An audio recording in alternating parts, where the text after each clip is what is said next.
টবের গাছে হওয়া ডালিম এই পর্যন্ত বড় হইলো, আজকে আর বড় হইলো না। গাছ কেমন যেন নুয়ে পড়তেছে, আর ওই যে বৃষ্টির পানিতে একটু নুয়ে পড়ছিল, যার কারণে পেরে ফেলছে, যে পড়ে ঝরে পড়ে যেতে পারে, এরকম শুকায় যাচ্ছে কেমন যেন।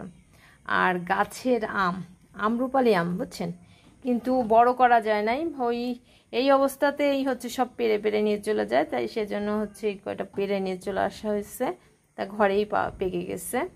মিষ্টি হয়েছে প্রচুর, কিন্তু মনে হয় গাছে থাকলে আর একটু বড় হইতো, কিন্তু চোরের কারণে হচ্ছে বড় করা আর সম্ভব হইল না।